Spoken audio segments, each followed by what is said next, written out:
Alhamdulillahirrahmanirrahim. Assalatu wassalamu ala asyrofil anbiya'i wal mursalin wa ala alihi washabihi ajma'in. Asyhadu an la ilaha illallah wa asyhadu anna Muhammadan abduhu wa rasuluh la nabiyya ba'dah.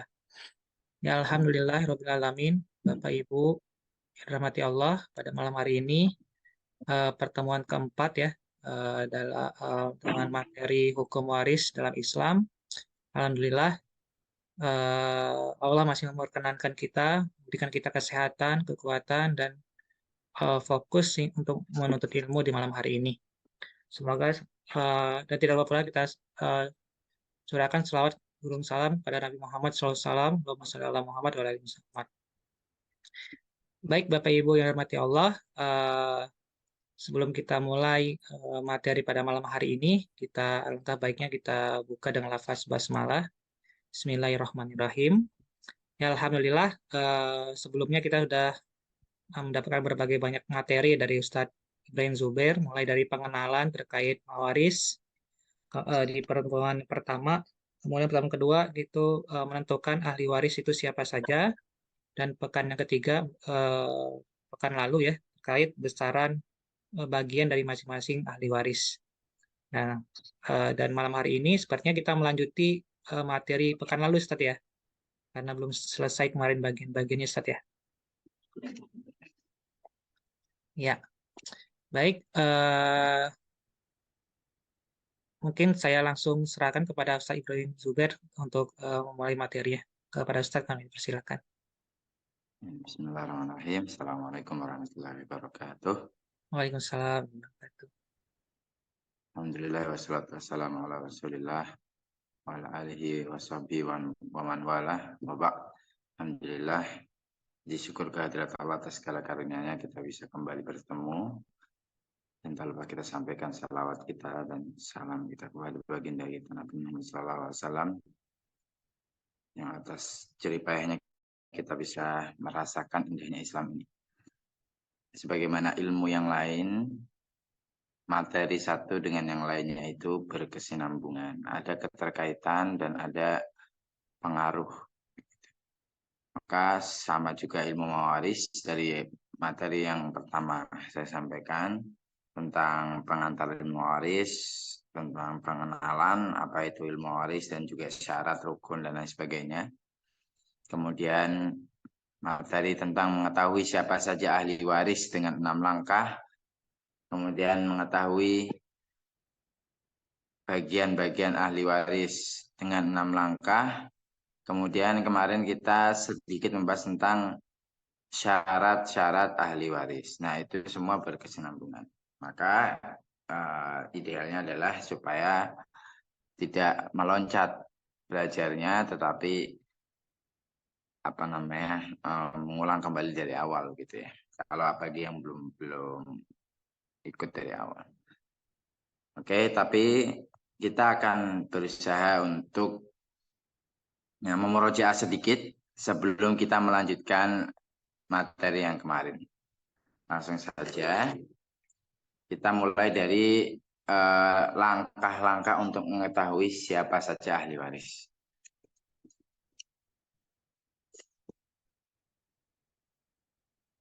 Oke, kemarin kita mempelajari untuk mengetahui ahli waris bisa dengan 6 langkah. Oke. Yang pertama adalah siapapun yang meninggal, maka letakkan ia di tengah sebagai mayit. Kemudian letakkan suami dan istri di kanan kirinya.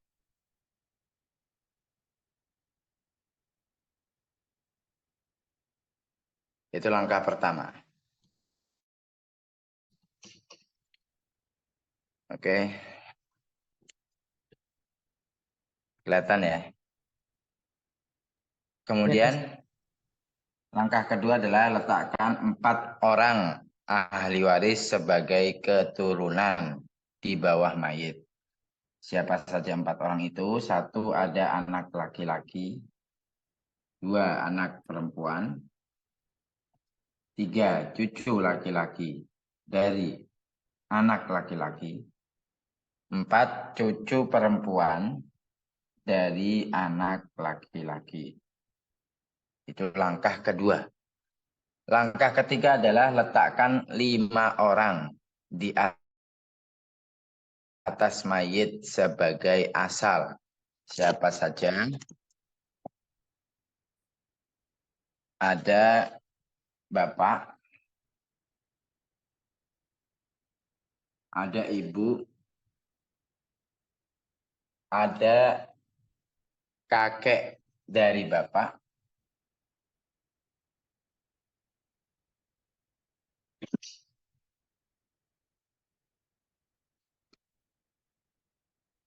ada nenek dari bapak, lalu terakhir ada nenek dari ibu.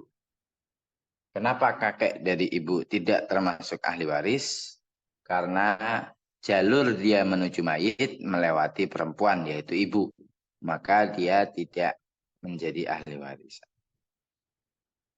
Itu adalah langkah ketiga. Langkah keempat adalah letakkan 8 orang di kanan dan kiri mayit sebagai saudara.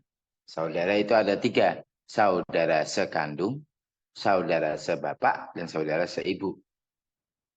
Siapa saja 8 orang itu? Pertama, saudara laki-laki sekandung. Kemudian yang kedua, saudara perempuan sekandung.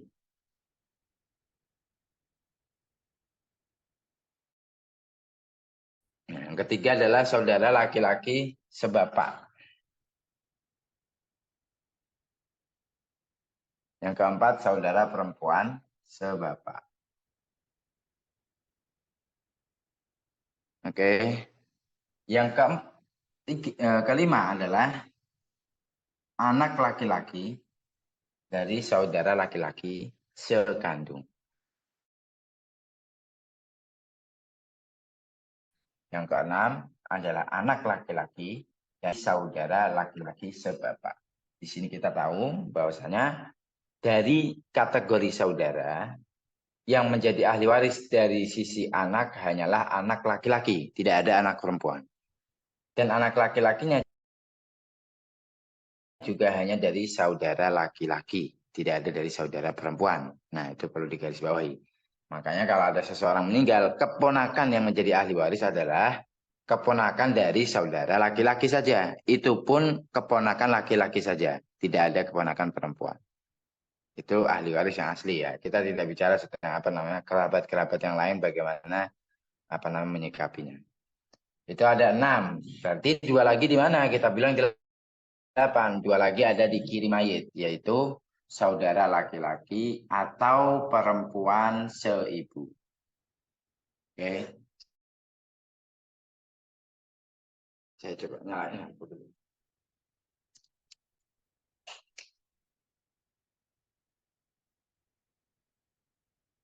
Terang dikit. Oke, itu adalah langkah ke-4. Kemudian langkah kelima apa? Langkah kelima adalah kategori paman. Letakkan 4 orang di kanan bapak sebagai paman. Siapa saja itu? Mereka adalah pertama paman sekandung. Bahasa Arabnya adalah ammun syakik. Paman dalam bahasa Indonesia mau dari bapak ataupun dari ibu. Saudaranya bapak atau saudara ibu. Itu sama-sama paman. Tetapi kalau dalam bahasa Arab berbeda. Ada yang namanya ammun, ada yang namanya kholun. Paman dari bapak namanya ammun. Nah, inilah yang menjadi ahli waris. Kholun itu tidak menjadi ahli waris. Makanya tulisannya di kanan bapak, bukan di kiri ibu. Gitu ya. Jadi dari kategori paman hanya ammun atau saudaranya bapak yang menjadi ahli waris. Saudarinya tidak. Yang kedua siapa? Paman sebapak. Yang ketiga adalah anak laki-laki dari paman sekandung. Yang keempat adalah anak laki-laki dari paman sebapak. Itu adalah langkah kelima. Yang terakhir dan itu sangat mudah, letakkan di pojok kiri bawah laki-laki atau perempuan yang membebaskan budak. Itu ya. Itu adalah 6 langkah untuk mengetahui siapa saja ahli waris dan kita sambil membayangkan bagannya. Karena bagan ini akan berpengaruh pada banyak hal. Terutama nanti dalam pembahasan syarat-syarat setiap bagian ahli waris, kemudian bahasan lanjutan tentang asobah, tentang hajab, walaupun kalau dalam 4 pertemuan ini kita belum bisa menggapai itu.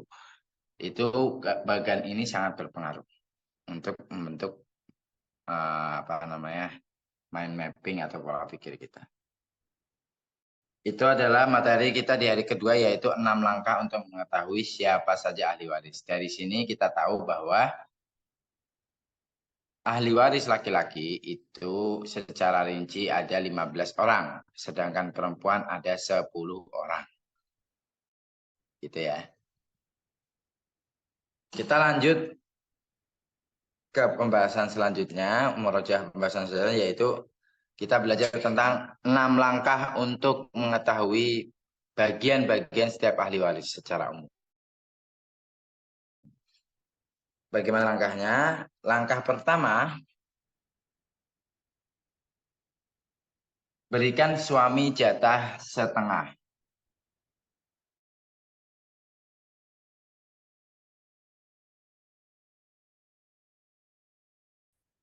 Dan seperempat. Lalu berikan istri setengah dari jatah suami. Berarti setengahnya dari setengah adalah seperempat, dan setengahnya dari seperempat adalah 1/8. Itu langkah pertama.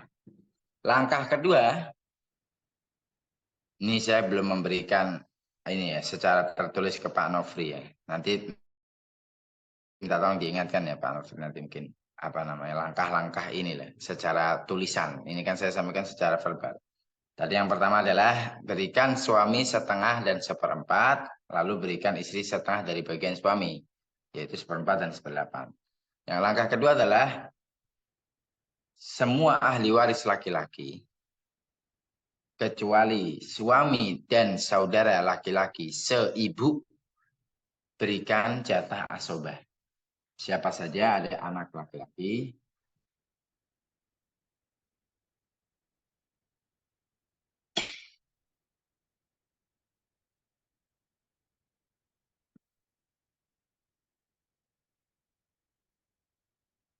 lalu ada bapak, lalu ada kakek, lalu ada saudara laki-laki sekandung,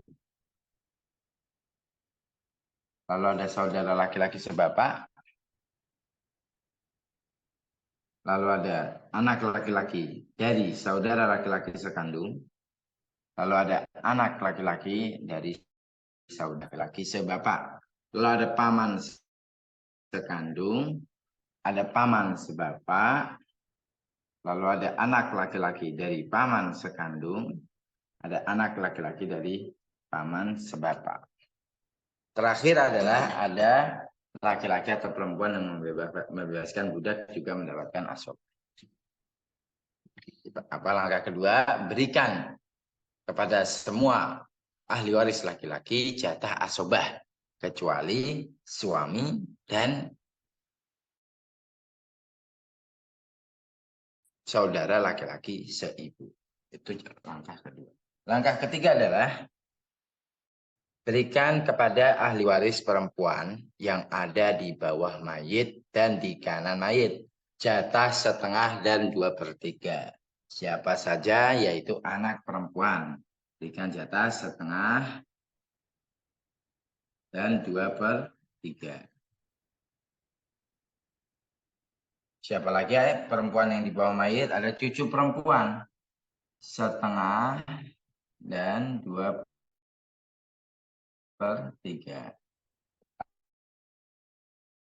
Lalu yang di kanan mayit ada saudara perempuan sekandung. Kita berikan setengah dan 2/3.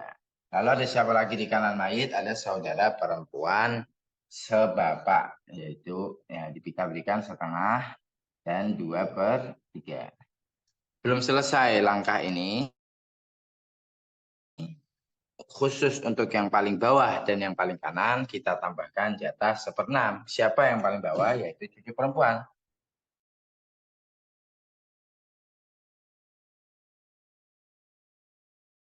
Kita tambahkan jatah 1/6.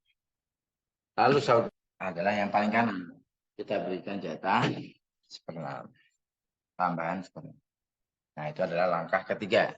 Berikan ahli waris perempuan yang ada di bawah dan di kanan mayit jatah 1/2 dan 2/3. Ada anak perempuan, cucu perempuan dari anak laki-laki, saudara perempuan sekandung, dan saudara perempuan sepapak. Khusus yang paling bawah dan yang paling kanan, berikan tambahan 1/6. Itu adalah langkah ketiga.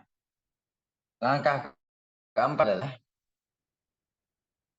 berikan kepada ahli waris laki-laki yang berada di atas mayit tambahan jatah 1/6 dan 1/6 plus sisa. Siapa ahli waris laki-laki? Di atas mayit ada bapak. Dikasih berapa tadi? 1/6 dan 1/6 plus sisa.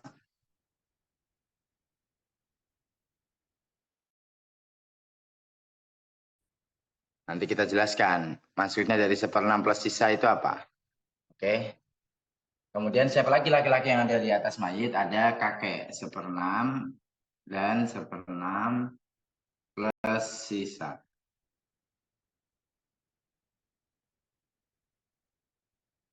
Itu langkah kelima. Langkah keempat. Langkah kelima adalah berikan ahli waris yang ada kalimat ibunya jatah 1/3 dan 1/6. Siapa saja ada ibu tentunya. Berikan jatah 1/3 dan 1/6. Siapa lagi?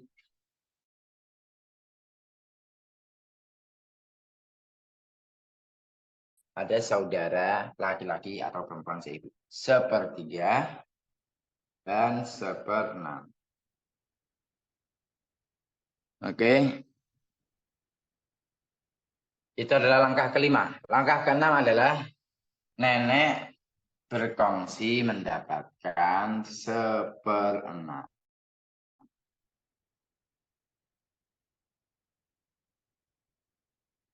Nah, itu adalah 6 langkah untuk mengetahui bagian-bagian setiap ahli waris.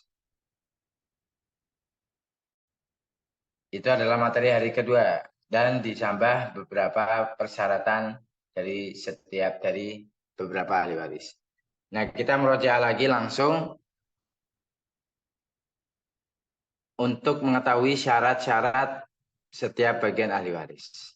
Nah, kita kemarin membahas tentang suami. Jadi kita sebut bahwa saya suami mendapatkan jatah 1/2 dan 1/4. Bagaimana penjelasannya dari dua bagian itu? Suami mendapatkan 1/2 ketika tidak ada keturunan dan mendapatkan 1/4 ketika ada keturunan. Mudah ya. Jadi syarat untuk mendapatkan yang lebih besar ketika tidak ada keturunan. Lalu ketika ada keturunan, keturunan mayit maksudnya ya. Berarti kalau suami yang ditinggalkan berarti mayitnya adalah perempuan. Karena dia memiliki suami. Ya kan? Nah, suami mendapatkan 1/2 ketika mayit tidak memiliki keturunan. Atau mendapatkan 1/4 ketika mayit memiliki keturunan. Sama saja keturunan ini apakah dia dari suami yang sekarang atau suami yang sebelumnya. Itu tetap menjadikan suami mendapatkan 1/4. Misal ada seseorang suaminya wafat, kemudian sudah punya anak 3, menikah lagi dengan suami yang baru, belum punya anak, lalu orang ini, perempuan ini wafat. Berarti anak 3 ini adalah anaknya si istri yang meninggal.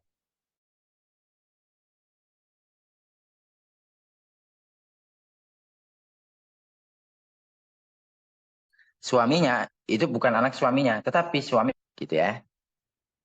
Lalu kemudian istri. mendapatkan 1/4 ketika tidak ada keturunan dan mendapatkan 1/8 ketika ada keturunan. Ini sama juga kondisinya dengan tadi. Yang dimaksud keturunan adalah keturunan mayit. Sekalipun keturunan mayit yang dari istri tersebut atau dari istri yang lain. Misal istrinya lebih dari satu, dari istri tersebut belum mendapatkan keturunan, tetapi suaminya punya keturunan, maka istri tersebut mendapatkan 1/8. Gitu ya. Lanjut. Kita kemarin sudah membahas tentang jatah anak perempuan. Anak perempuan itu mendapatkan 1/2 dan 2/3. Kapan mendapatkan 1/2? Yaitu ketika pertama sendirian. Dia tidak lebih dari satu. Yang kedua, tidak ada pasangan. Pasangannya itu siapa? Pasangannya adalah anak laki-laki. Bukan suaminya, tetapi anak laki-laki yang dimaksud dengan pasangan. Nah, maka anak perempuan itu mendapatkan 1/2 dengan 2 syarat. Pertama adalah ketika sendirian, yang kedua adalah tidak ada pasangan, gitu ya. Lalu 2/3 kapan? 2/3 itu ketika lebih dari satu. Itu syaratnya.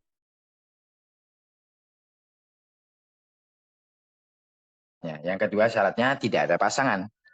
Ya, maka kita tahu anak perempuan mendapatkan 1/2 dan 2/3 itu sama-sama tidak ada pasangan.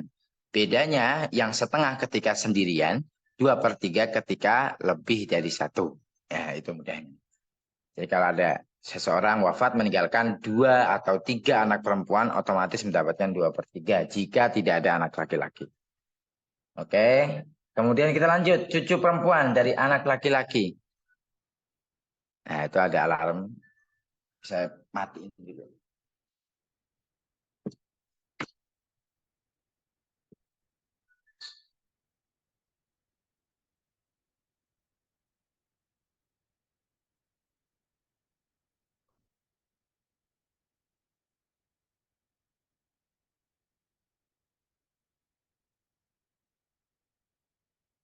Oke, lanjut.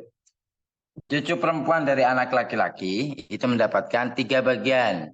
Pertama 1/2, 3 bagian awal ya. Nanti ini bukan terbatas pada 3 bagian ini. Masih ada tambahan di materi-materi selanjutnya. Yaitu mendapatkan 1/2, 2/3 dan 1/6. Kapan mendapatkan 1/2? Sama seperti anak perempuan, nanti ditambah syaratnya sedikit. Mendapatkan 1/2 ketika sendirian, syarat pertama. Syarat kedua ketika tidak ada pasangan. Syarat ketiga adalah tidak ada keturunan yang ada di atasnya. Secara umum, keturunan maksudnya anak laki-laki dan anak perempuan itu tidak ada. Jadi dia hanya cucu perempuan dari anak laki-laki 1 orang, kemudian tidak ada pasangan, kemudian tidak ada cucu laki-lakinya maksudnya, dan tidak ada keturunan yang ada di atasnya, yaitu anak perempuan dan anak laki-laki. Barulah dia bisa mendapatkan 1/2. Ya kan? Lalu 2/3 bagaimana? 2/3 adalah syarat yang pertama, lebih dari satu, tidak ada pasangan, lalu tidak ada keturunan yang ada di atasnya. Sama seperti tadi, maka kita tahu ternyata 1/2 dan 2/3 itu sama-sama tidak ada pasangan dan sama-sama tidak ada keturunan yang ada di atasnya. Bedanya 1/2 untuk cucu perempuan itu ketika dia sendirian dan 2/3 ketika lebih dari satu. Oke? Masuk ya, karena itu masih mirip dengan yang anak perempuan. Lalu yang 1/6 ini bagaimana? Nah, 1/6 ini agak berbeda. 1/6 ini kapan cucu mendapatkan 1/6? Syarat yang pertama adalah berapapun jumlahnya. Kalau yang 1/2 itu sendirian, 2/3 itu ketika lebih dari satu, 1/6 ini berapapun jumlahnya. Bisa 1 orang, 2 orang, 3 orang, berapa belas orang, terserah. Itu berapapun jumlahnya. Itu syarat pertama. Syarat kedua, tidak ada pasangan. Syarat ketiga, tidak ada anak laki-laki dan hanya ada anak perempuan 1 orang saja. Kenapa alasannya? Karena untuk menyempurnakan 2/3. kemarin di pertemuan kemarin kita sampaikan bahwasanya kategori ahli waris perempuan yang ada di bawah dan di kanan mayit ada 4 orang. Mereka maksimal mendapatkan harta warisan sejumlah 2/3. Ya kan? Jika belum sempurna 2/3, maka masih ada kesempatan buat yang lain untuk mengisi kekosongan itu. Nah, ketika anak perempuan 1 orang, tidak ada pasangan, tidak ada anak laki-laki, maka mendapatkan setengah. Lalu ada cucu perempuan, berapapun jumlahnya. Nah, dia bisa berhak menyempurnakan jatah setengahnya anak perempuan. Untuk menyempurnakan 2/3, berapa sisanya dari 1/2, yaitu 1/6. Gitu ya. Takmilatan selesai, itu bahasa Arabnya. Untuk menyempurnakan 2/3. Nah, kemarin kita sampai di sana. Ya kan? Nah, sekarang kita lanjut. Kita lanjut ke atas. Bapak nih. Nah, Bapak punya 3. Kita tidak membahas asobah, karena pembahasan asobah itu sendiri, kecuali yang ada di bapak dan yang ada di kakek. Itu ya. Bapak pertama mendapatkan asobah atau mendapatkan 1/6 kapan? 1/6 dulu ya. Bapak mendapatkan 1/6 ketika ada keturunan laki-laki.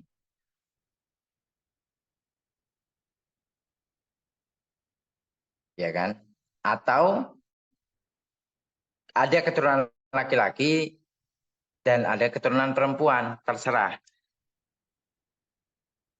Yang penting ada keturunan laki-lakinya. Jadi Bapak mendapatkan 1/6.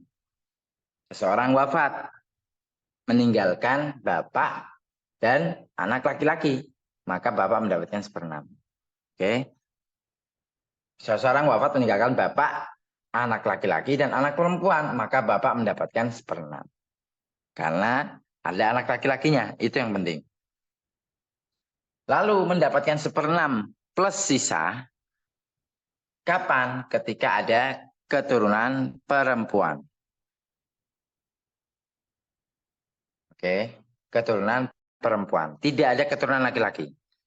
Seseorang wafat meninggalkan bapak dan anak perempuan atau cucu perempuan. Tidak ada anak laki-laki dan cucu laki-laki. Maka bapak mendapatkan 1/6 plus sisa. Bahasa Arabnya asrus wal baqi. Nah, apakah ada rekod Pak Nofri? Kayaknya belum direkod kayaknya. Ada Ustaz, selalu Ustaz. Oh, ada. Ya. Oke, 1/6 plus sisa. Itu adalah syaratnya apa? Ada keturunan perempuan, tapi tidak ada keturunan laki-laki. Itu 1/6 plus sisa. Lalu Bapak mendapatkan asobah. Kapan mendapatkan asobah? Ketika tidak ada keturunan. Nah, jadi ini urutan. Menghafalnya gampang. Kapan mendapatkan 1/6? Ketika ada anak laki-laki atau bersama anak perempuan. Kapan mendapatkan 1/6 plus sisa? Ketika ada anak atau keturunan perempuan saja. Kenapa tidak disebut anak? Karena cucu juga termasuk keturunan. Gitu ya. Kapan mendapatkan asobah? Ketika tidak ada keturunan sama sekali. Barulah Bapak mendapatkan asobah. Gitu. Itu ya syarat-syaratnya.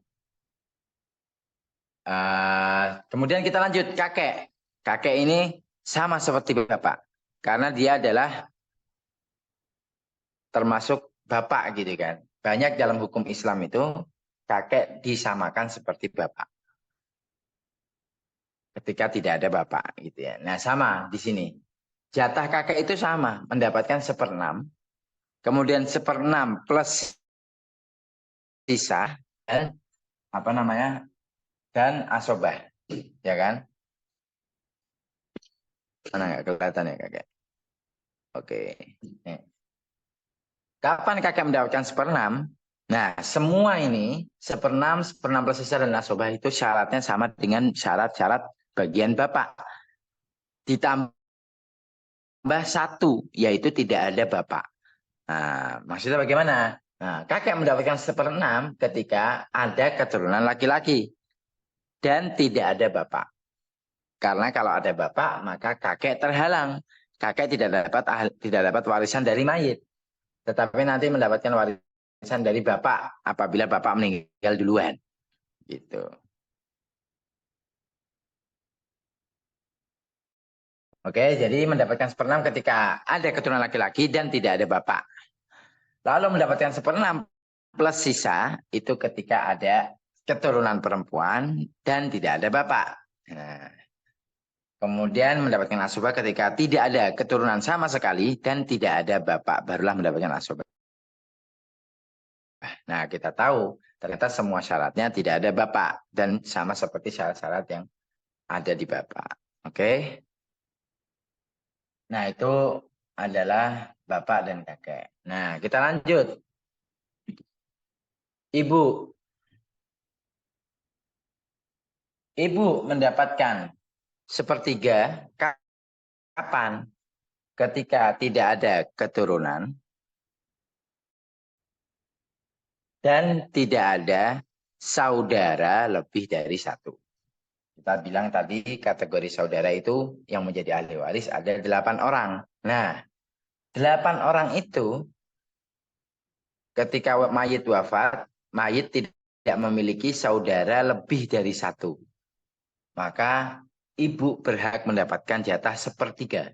Nah, ini kan agak besar. Nah, syaratnya ada 2 ya, bukan satu saja. Syaratnya adalah tidak ada keturunan dan tidak ada saudara lebih dari satu. Itu adalah syarat yang kedua-duanya harus ada supaya ibu mendapatkan 1/3. Kapan mendapatkan 1/6? Ketika menyalahi syarat 1/3. Maksudnya berarti mendapatkan 1/6 ketika ada keturunan atau ada saudara lebih dari satu. Nah, di sini kalimatnya diperhatikan. Mendapatkan 1/3 ketika ada keturunan dan. Ini menggunakan kalimat tambahan dan. Tidak ada saudara lebih dari satu. Nah, makanya berarti dua-duanya harus terpenuhi syaratnya. Kalau 1/6 itu mendapatkan 1/6 ketika ada keturunan. Atau, nah ini bukan menggunakan dan tapi menggunakan atau.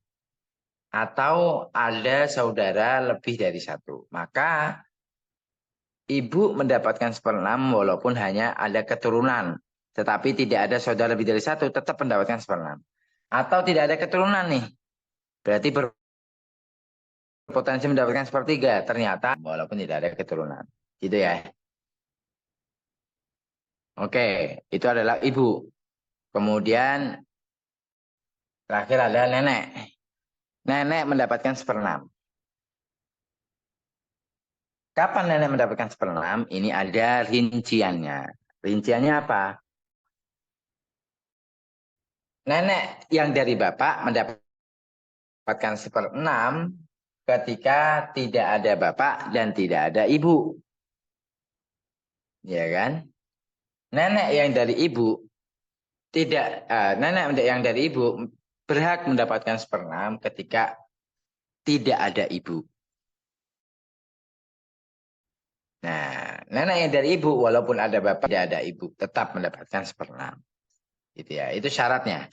Maka ketika ada lebih dari satu nenek, misalnya ada nenek dari ibu dan nenek dari bapak, kemudian ada bapak, maka nenek dari bapak terhalang tidak mendapatkan warisan, tetapi nenek dari ibu mendapatkan warisan. Maka 1/6 yang awalnya berkongsi atau berkoalisi hanya didapat oleh nenek dari ibu saja. Gitu ya. Saya ulangi, syaratnya apa tadi? Dirinci. Nenek yang dari bapak berhak mendapatkan 1/6 ketika tidak ada bapak dan tidak ada ibu. Ya kan? Lalu nenek yang dari ibu berhak mendapatkan 1/6 ketika ada ibu, ketika tidak ada ibu saja. Ada bapak, enggak masalah. Gitu. Oke, sampai di sini masih nyambung. Nah, ini sebenarnya waktunya tinggal dikit. Tapi enggak masalah, kita lanjutkan. Kita lanjut ke saudara perempuan sekandung. Ini ada 2 jatah, yaitu setengah dan 2/3. Nah, ini mirip-mirip dengan anak perempuan karena dia termasuk kelompok ahli waris perempuan yang ada di bawah dan kanan mayit. Apa syarat-syaratnya saudara perempuan sekandung mendapatkan setengah? Mendapatkan setengah ketika sendirian. Hanya satu saja, ukhtun syakikoh. Bukan ukhtani syakikotani. Bukan 2 orang atau lebih. Ketika 1 orang atau sendirian mendapatkan setengah, itu syarat pertama. Syarat kedua, tidak ada pasangan. Siapa pasangannya? Yaitu saudara laki-laki sekandung. Itu pasangannya. Bukan suaminya dia, tetapi maksudnya adalah saudara laki-laki sekandung. Oke. Itu syarat kedua. Syarat ketiga apa? Tidak ada bapak. Harus tidak ada bapak. Kalau ada bapak, maka dia tidak bisa mendapatkan setengah, tetapi terhalang. Itu syarat ketiga, tidak ada bapak. Syarat keempat, tidak ada keturunan. Nah, berarti syaratnya ada apa? Ada berapa? Ada 4. Semakin jauh dari mayit, maka syaratnya semakin banyak. Makanya kita tadi memulai dengan keturunan, karena dia syaratnya lebih sedikit dari yang lain, karena dia paling dekat dengan mayit. Nah, kita ulangi. Saudara perempuan sekandung mendapatkan setengah, syaratnya apa? Ada 4.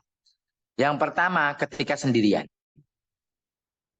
Yang kedua, tidak ada pasangan. Nah, saya nyebutnya urut supaya terbayang nih bagan. Oh, sendirian. Lalu tidak ada pasangan. Lalu tidak ada bapak. Yang ketiga. Yang keempat, tidak ada keturunan. Semuanya. Gitu ya. Lalu mendapatkan 2/3 kapan? 2/3 didapatkan ketika lebih dari 1. Tidak ada pasangan. Itu yang kedua. Tidak ada bapak dan tidak ada keturunan. Nah, maka kita tahu ternyata setengah dan 2/3 untuk saudara perempuan sekandung itu sama-sama tidak ada pasangan, sama-sama tidak ada bapak, dan sama-sama tidak ada keturunan. Bedanya setengah lebih dari 1. Oke, itu adalah syarat-syarat untuk saudara atau saudari lah enaknya, saudari perempuan sekandung. Kita lanjut ke saudari perempuan sebapak. Oke, terima kasih penjelasannya.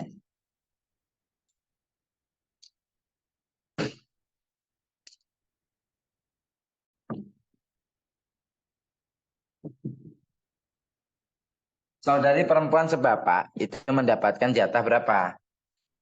Pertama ada 1/6, lalu 1/6. Ada setengah, 2/3, dan 1/6. Sama seperti cucu. Nah, syaratnya bagaimana? Mirip. Saudari perempuan sebapak ya, ukhtun li'ab mendapatkan setengah ketika pertama sendirian. Yang kedua, tidak ada pasangan. Siapa pasangannya? Saudara laki-laki sebapak, bukan suaminya. Itu udah 2 syarat. Yang ketiga, syarat ketiga, tidak ada saudara sekandung perempuan ataupun laki-laki. Itu syarat ketiga. Nah, makanya bagannya perlu terbayang. Tadi kita bilang, setengah itu kapan? Sendirian. Tidak ada pasangan. Tidak ada saudara sekandung perempuan ataupun laki-laki. Tidak ada bapak dan tidak ada keturunan. Nah, jadi bagannya terbayang tuh. Set. Itu urutannya. Oke, itu setengah. 2/3 kapan? Ketika lebih dari 1. Yang kedua, tidak ada pasangan. Lalu tidak ada saudara sekandung, perempuan ataupun laki-laki. Lalu tidak ada bapak dan tidak ada keturunan. Nah, kalau begitu kita tahu ternyata setengah dan 2/3 untuk saudari perempuan sebapak itu sama-sama tidak ada pasangan. Dan sama-sama tidak ada saudara sekandung, perempuan maupun laki-laki. Dan sama-sama tidak ada bapak dan tidak ada keturunan. Bedanya setengah itu ketika sendirian, 2/3 itu ketika lebih dari 1. Oke.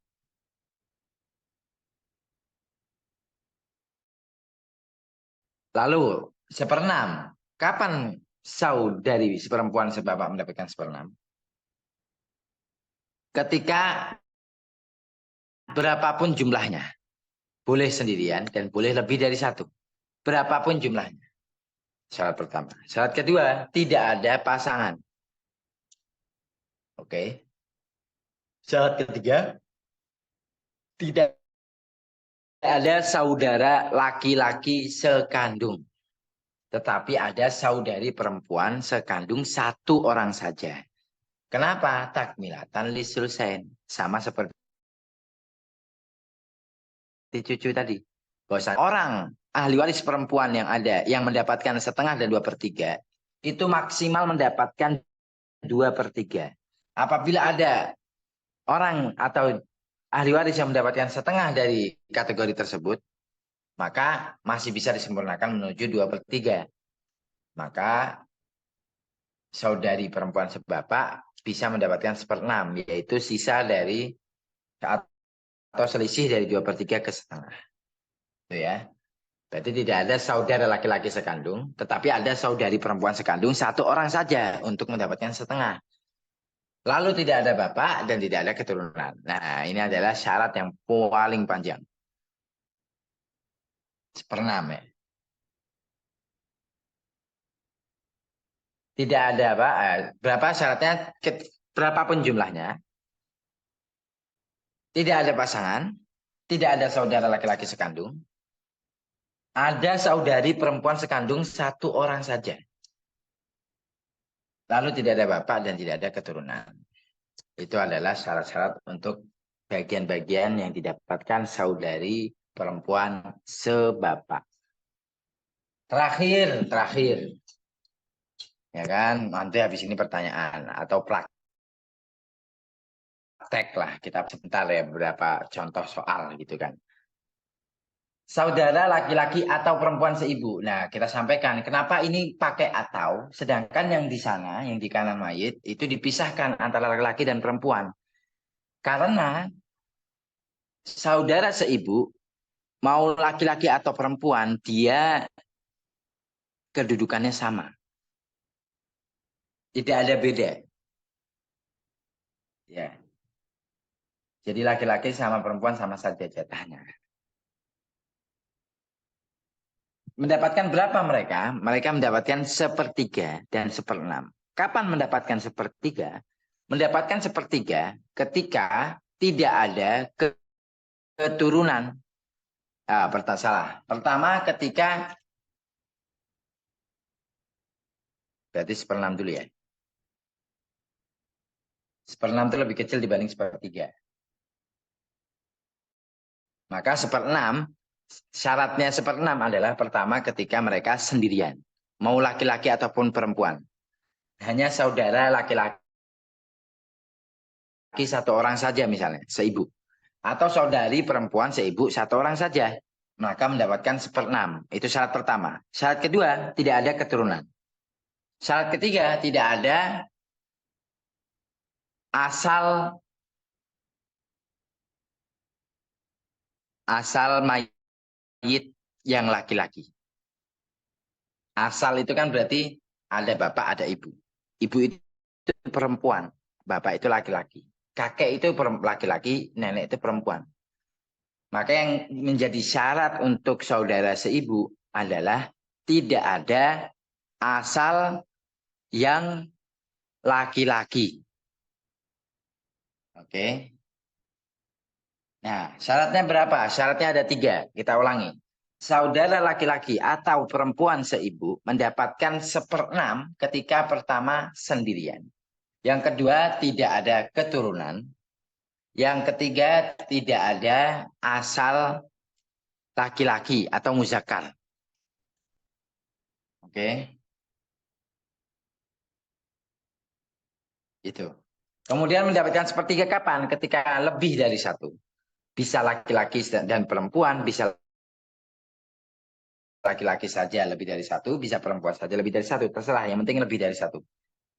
Lalu tidak ada keturunan dan tidak ada usul muzakkar atau asal muzakkar, asal laki-laki, itu tidak ada. Yaitu bapak, kakek, dan ke atasnya. Nah, maka kita tahu ternyata jatah 1/3 dan 1/6 untuk saudara laki-laki atau perempuan seibu itu sama-sama tidak ada keturunan. Dan sama-sama tidak ada asal laki-laki. Tetapi bedanya 1/6 ketika sendirian, 1/3 ketika lebih dari satu.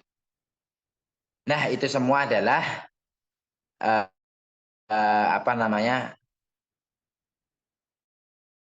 syarat-syarat dari sebagian ahli waris. Sebelum kita lanjut ke pertanyaan, coba kita membahas soal sedikit ya. Misal di sini, saya tulis di sini pakai bab supaya kita juga mulai mengenal istilah-istilah bahasa Arab untuk ahli waris. Misalnya, seseorang wafat meninggalkan zaujun.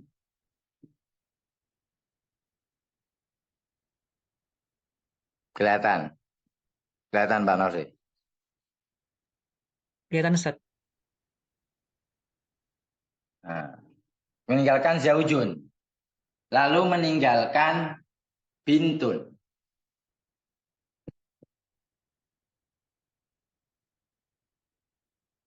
Lalu meninggalkan abun dan umun.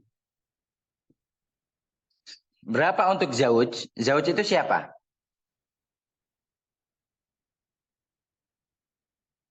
Zauj itu suami.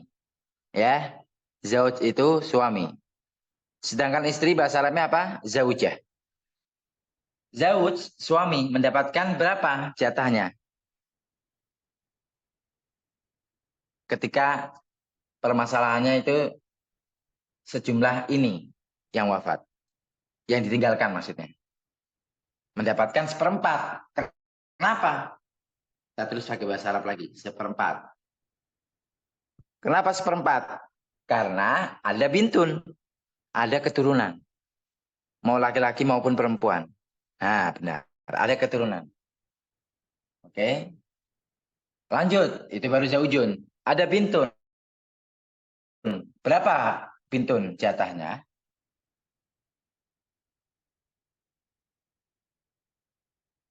Berapa kira-kira? Mendapatkan setengah.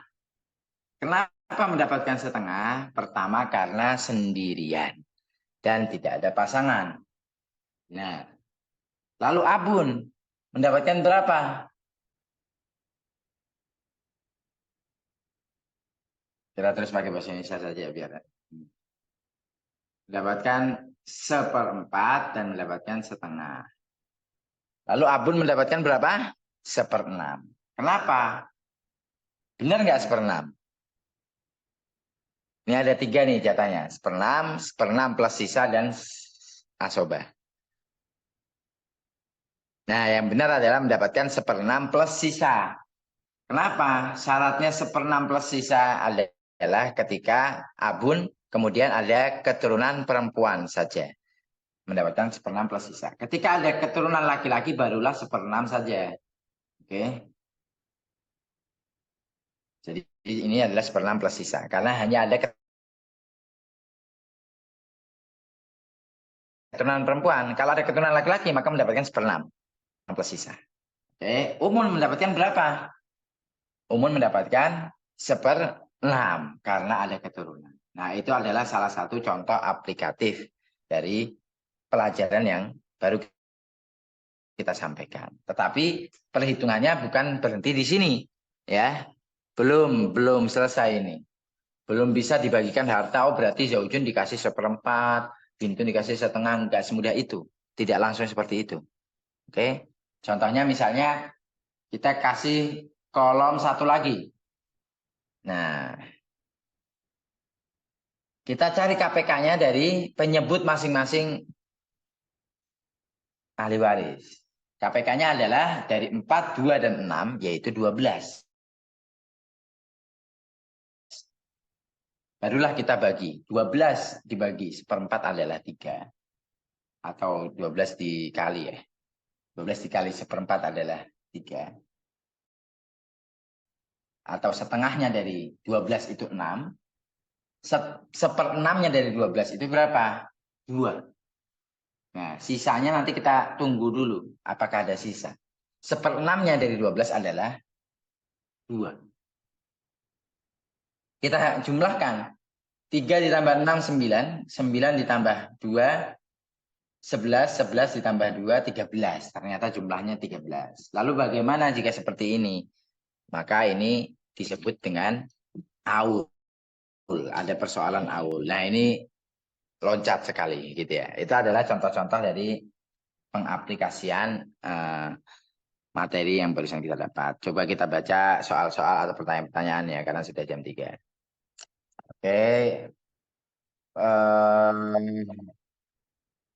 Mau tanya, dalam bentuk konfirmasi kalau mayit hanya ada 1 istri dan 1 anak laki-laki, berarti istri mendapatkan 1/4.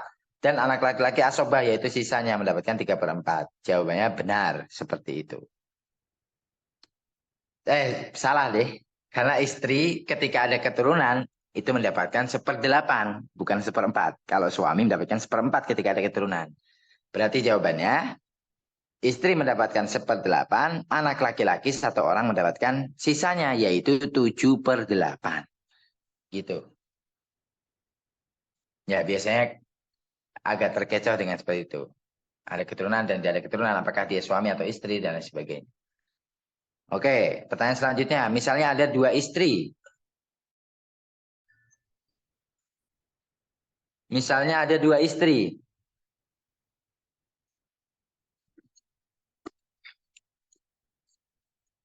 Ada 2 istri dan 1 anak laki-laki. Berarti masing-masing istri 1/8 dan anak laki-laki tetap asobah 3/4. Nah, mau kita ini, kita tulis ya.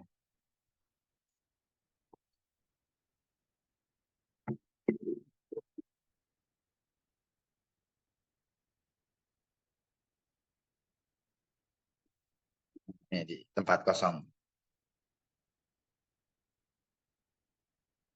Tadi pertanyaannya pertama ada 1 orang istri. Istri itu berarti zaujatun. Kemudian ada ibnun. 1 orang istri. Berapa? Ketika ada keturunan maka mendapatkan 1/8. Bukan 1/4. Karena ada keturunan. Oke.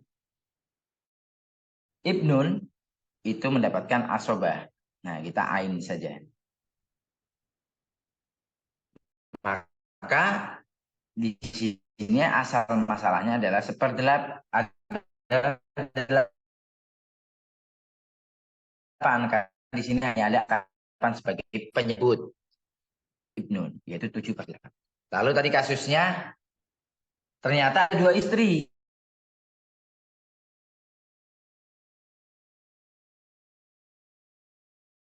Adalah 1/8 dibagi 2. Oke. Ada 2 istri dan 1 anak laki-laki. Ya berarti seperti ini. Maka 1/8 dibagi 2. Loh.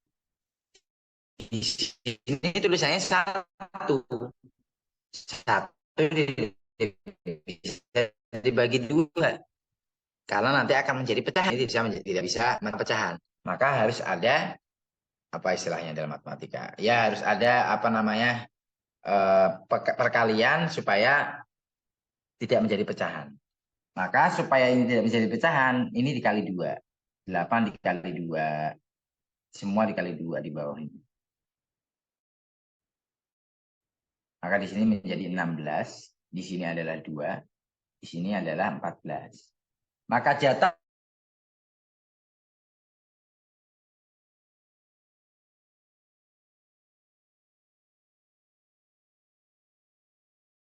bukan masing-masing mendapatkan 100 juta. Masing-masing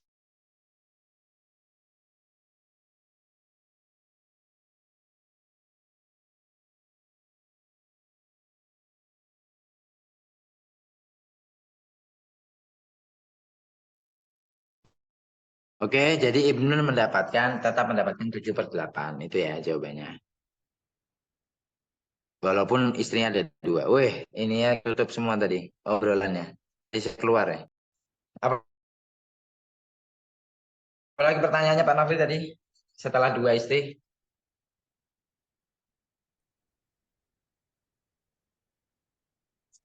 Em, untuk judul buku, Ustaz, Judul bukunya apa gitu ya untuk ya, mempelajari. untuk mempelajari ini, Ustaz. Apakah ada di online shop, Jadi, Ustaz? oke. Untuk mempelajari ilmu waris dalam buku-buku dalam cetakan bahasa Indonesia itu ada banyak. Tetapi metode masing-masing buku berbeda-beda. Nah, ya kalau misalnya yang dimaksud untuk mengenal dengan metode ini, metode Bagan, dengan langkah-langkah tadi karena memudahkan. Dan saya merasa ini memudahkan. Saya belajar warisan dari SMA, itu menggunakan kitab biasa, kemudian menghafal. Apa namanya, setengah itu didapatkan oleh siapa saja, oleh siapa saja itu menghafal. Nah, kalau ini kita tidak perlu menghafal terlalu rinci, tetapi kita bisa mengetahui semuanya dengan langkah-langkah tadi. Nah, ini metode ini disusun oleh senior di mahasiswa Al-Azhar itu, kemudian di Indonesia sudah menjadi dosen dan apa namanya ya beliau sedang menjalani S3 kalau nggak salah. Tidak ada buku resmi untuk apa namanya metode ini. Metode ini disebarkan melalui talaki atau melalui pelatihan-pelatihan secara langsung disampaikan melalui mulut ke mulut. Tetapi ada dari beberapa murid beliau yang penyusun metode ini yang mendokumentasikan dalam bentuk buku. Nah, tetapi bukunya tidak dicetak bebas. Dulu pernah dicetak oleh cetakan ICMI Mesir, ICMI Kairo. ICMI Ikatan Cendekiawan Muslim Indonesia di Kairo. Itu mencetak itu. Tetapi cetakan itu terbatas dan tidak dicetak lagi. Gitu. Jadinya kalau ditanya beli di mana, ya saya belum tahu di mana belinya gitu. Katanya ketika beliau Ustadz Khotib itu pulang penyusun metode ini, kemudian beliau menyampaikan pelatihan tentang mawaris, ada lagi murid beliau yang menulis tentang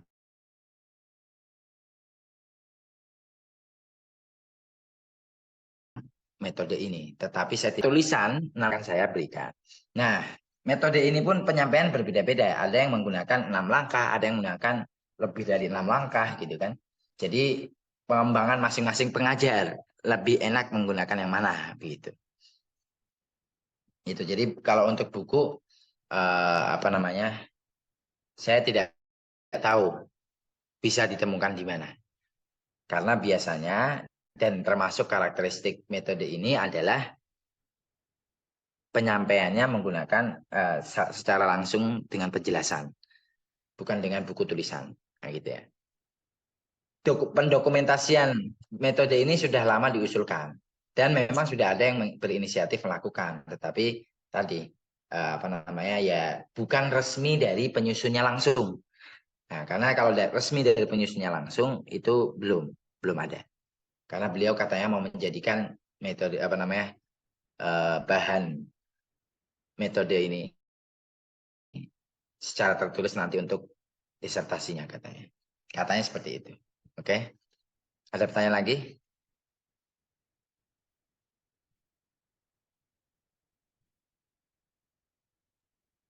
Nama metodenya, Ustaz. Metode ini di Indonesia dikenal dengan metode Bagan. Kalau di Mesir dikenal dengan metode Ijmi.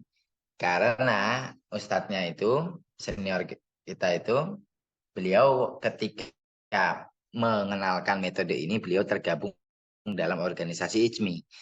Maka dikenal dengan metode Ijmi. Tetapi di Indonesia, beliau mengenalkan dengan metode Bagan.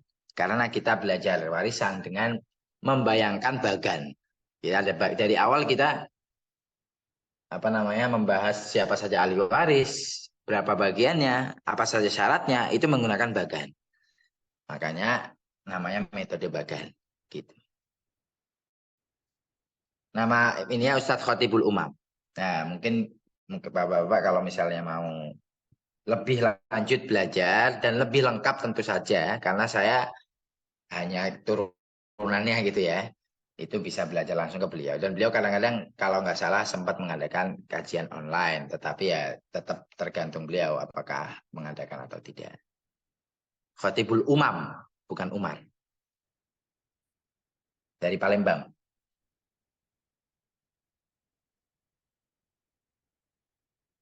Nah itu pertanyaan. Jika ada seseorang wafat, meninggalkan satu orang istri saja, tidak ada siapa-siapa selain itu, berarti istri mendapatkan seperempat. Dan yang membebaskan budak sisanya kan ya. Kalau zaman sekarang sudah tidak ada yang membebaskan budak, jadi bagaimana ya? Ketika ada istri mendapatkan seperempat dan ada orang yang membebaskan budak, maka yang membebaskan budak itu tidak mendapatkan apa-apa. Karena yang membebaskan budak itu mendapatkan warisan ketika tidak ada ahli waris lagi selain dia. Gitu. Syarat-syaratnya banyak lah. Makanya kita tidak bahas secara rinci, apalagi karena di zaman ini tidak ada perbudakan secara zohir, ya kan? Walaupun katanya dulu apa namanya di mana itu ada apa namanya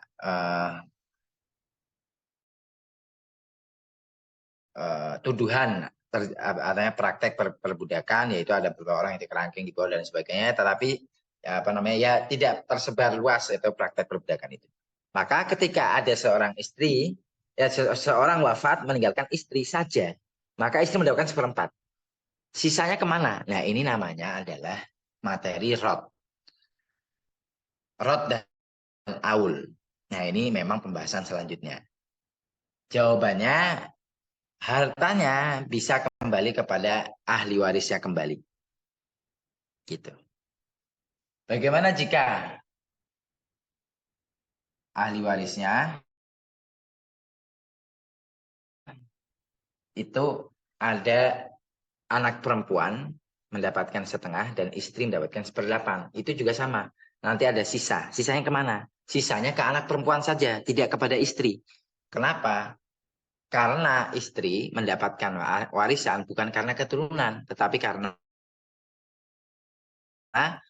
bukan karena nasab, tapi karena ikatan pernikahan. Nah, sedangkan sisa daripada harta itu dikembalikan kepada kerabat atau yang memiliki ikatan nasab gitu.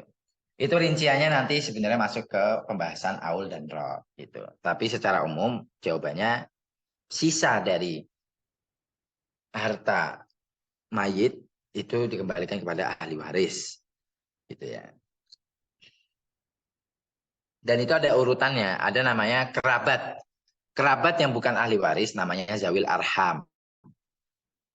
Zawil arham itu istilah untuk kerabat-kerabat yang bukan ahli waris. Misalnya ada bibi, bukan ahli waris, tapi dia zawil arham. Misalnya ada anak laki-laki dari atau cucu laki-laki dari anak perempuan. Ibnu bintin itu bukan ahli waris, tetapi dia kerabat, maka dia termasuk zawil arham. Nah, zawil arham ini tingkatannya, nah misalnya istri seperempat, kemudian ada zawil arham. Berarti zawil arham dulu didahulukan. Nah, itu ada pendapat ulama dan lain sebagainya. Itu kita belum sampai ke sana pembahasan. Ya, tetapi ya jawabannya tadi, sisanya itu bisa kembali kepada istri lagi, bisa kembali kepada zawil arham yang ada, bukan ahli waris tetapi dia kerabat gitu. Atau bisa kembali ke Baitul Mal atau dan lain sebagainya. Itu ada pendapat-pendapat. Wallahu a'lam bishawab. Baik, Ustaz. Ada lagi Bapak Ibu yang ingin ditanyakan?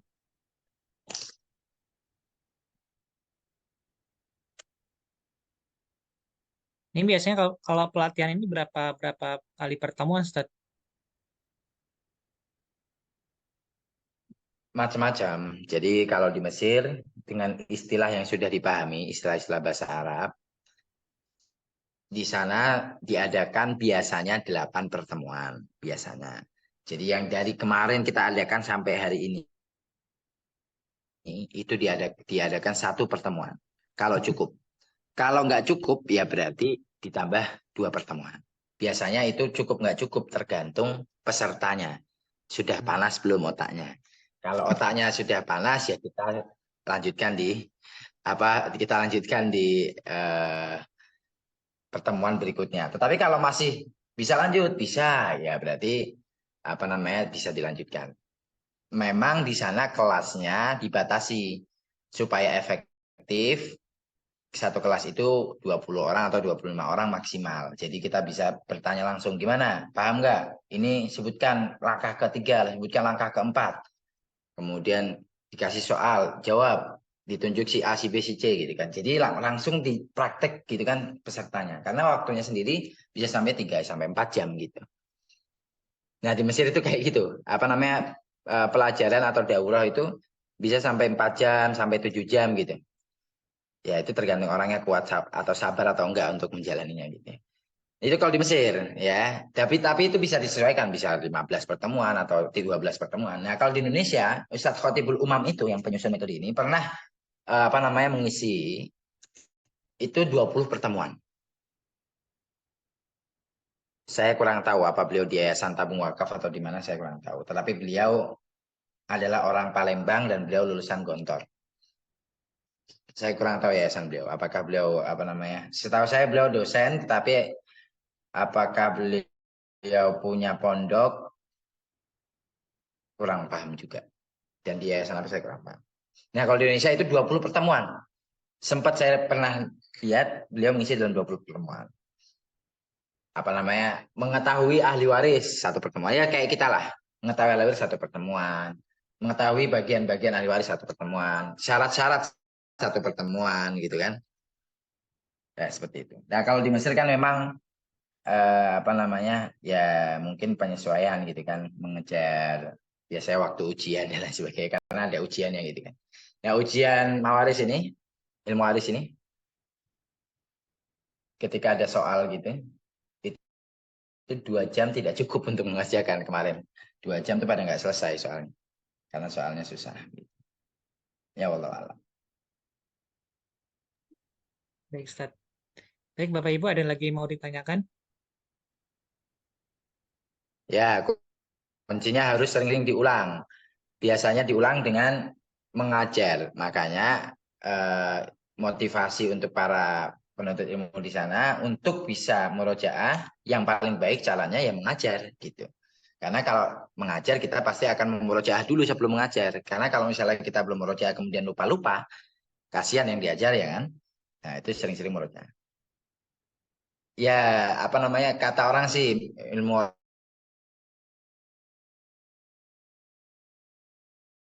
warisan ini ilmu yang paling cepat menguap gitu. Sekali lagi udah menguap gitu kan. Ketika ditanya ya nggak bisa juga gitu. Jadi harus sering-sering diulang. Jadi tadi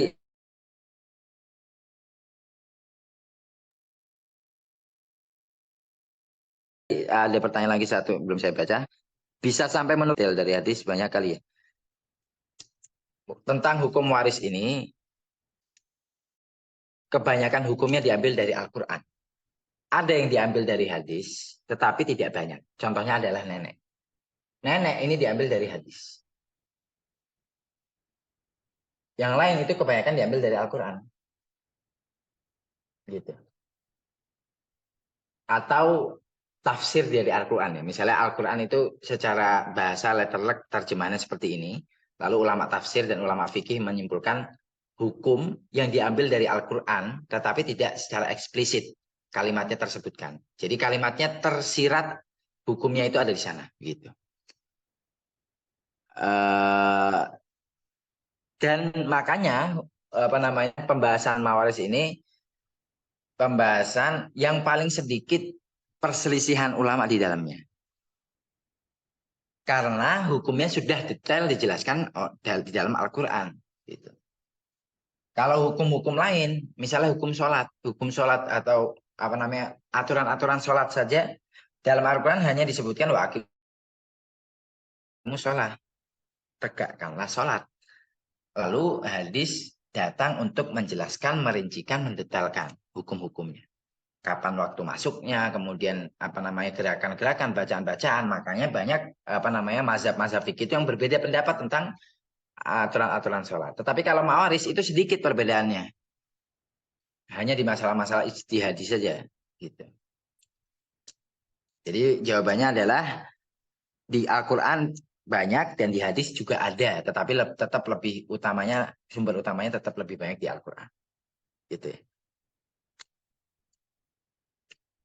Ya makanya memang hukum Islam itu sudah sangat detail diturunkan. Tetapi kita yang tidak tahu gitu. Nah, karena kita tidak tahu jadi kita menganggap ya apa namanya hukum yang sudah ditetapkan dari negara itu sudah detail, padahal ya, Islam itu lebih detail lagi. Misalnya ada pertanyaan-pertanyaan tentang di luar ahli waris itu ada. Wallahu a'lam bishawab. Baik, Ustaz. Sepertinya udah cukup ya, Ustaz ya. Karena di sini udah jam 9:30. Sudah. Berarti ini pertemuan terakhir Pak Nof. Iya, Ustaz. Sepertinya pertemuan terakhir, Ustaz. Sebelum kita akhiri, mungkin ada ini, Ustaz, yang apa pesan atau hal yang mau disampaikan ke Bapak Ibu di sini, Ustaz, untuk terkait ilmu mawaris ini, Ustaz. Ya, pesan kesimpulannya adalah pertama, jangan lelah dan jangan malu untuk terus belajar. Saya pun misal sudah belajar di Kairo masih merasa sangat fakir terhadap ilmu sehingga merasa perlu kembali ke sana kan. Sehingga ya berapapun usianya tidak terlambat untuk tetap harus belajar gitu kan. Yang kedua, yang terpenting dari ilmu adalah penerapannya. Banyak sekali motivasi atau nasihat ulama tentang pengamalan ilmu. Bahwa inti dari ilmu adalah amal. Seseorang tidak dikatakan berilmu sampai dia mengamalkannya. Maka upaya terbaik dari kita setelah belajar ini adalah berusaha mengamalkannya. Sekalipun pasti ada tantangannya. Gitu ya.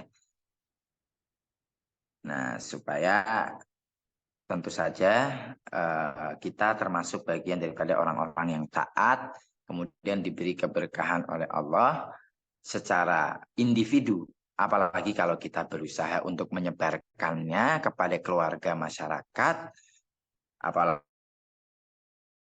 misalnya nanti ada orang-orang ya, kalau kita dimotivasi kan di Kairo itu supaya bisa terjun ke masyarakat sampai ke pemerintah, supaya bisa membenahi aturan-aturan itu sesuai dengan aturan Allah yang seadil-adilnya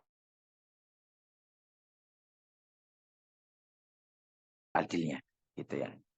Sehingga itu kemudian keluarga masyarakat itu menjadi sebab gitu kan diturunkannya keberkahan kepada negeri-negeri yang kita duduki di sana. Karena kita berusaha untuk menegakkan gitu kan nilai-nilai atau aturan-aturan Islam. Ini apa namanya aturan Islam memang yang paling baik gitu kan. Itu keyakinan seorang muslim sekalipun pada penerapannya ketika ada kebinekaan di dalam masyarakat maka ada musyawarah terjadi di sana dan ada proses-proses yang lain gitu kan. Itu dinamika yang sangat maklum dan sangat wajar. Tapi kita sebagai muslim meyakini bahwasanya nilai-nilai Islam adalah nilai-nilai yang luhur dan baik gitu kan. Tidak ada kebaikan kecuali dia kembali kepada Islam. Gitu. Ya itu mungkin kesimpulan terakhir. Jadi tetap semangat. Mudah-mudahan bisa melanjutkan materi mawaris ini dimanapun tepatnya dalam buku apapun boleh apa namanya dilanjutkan belajarnya. Wallahu a'lam. Baik, Ustaz. Jazakallah khairan katsiran, Ustaz, atas materinya dan ilmunya dan sudah menemani kami semua, Ustaz, dalam 1 bulan ini ya, 4 minggu, 4 pertemuan ini. Semoga apa yang Ustaz sudah sampaikan menjadi bagian dari amal jariah Ustaz, karena menjadi bagian dari ilmu bermanfaat. Baik, Ustaz, mungkin itu aja dari dan terima kasih juga untuk Bapak Ibu semuanya atas kehadirannya. Insya Allah nanti materinya juga akan rekamannya akan kita biasa seperti akan saya upload di link, nanti akan diinfokan di grup. Nanti untuk tulisan materi yang hari ini bisa disampaikan Ustaz ya? Ya, tapi nanti saya cari dulu ya karena HP saya kereset jadi mungkin nanti saya tanya dulu ke teman, nanti setelah itu baru saya sampaikan ke Pak Nofri. Tapi nanti Pak Nofri ingatkan karena saya kadang-kadang kalau lagi liburan gini ngelihat HP itu Jarang. Siap, Ustaz. Jarang gitu maksudnya. Baik, Ustaz. Baik, Ustaz. Mungkin itu aja. Jadi kalau khairan atas semuanya, kita tutup dengan lafaz hamdalah. Alhamdulillahirabbil alamin, dan doa penutup majelis. Subhanakallahumma wa bihamdika asyhadu an la ilaha illa anta astaghfiruka wa atubu ilaik. Assalamualaikum warahmatullahi wabarakatuh. Waalaikumsalam warahmatullahi wabarakatuh. Terima kasih, Bu.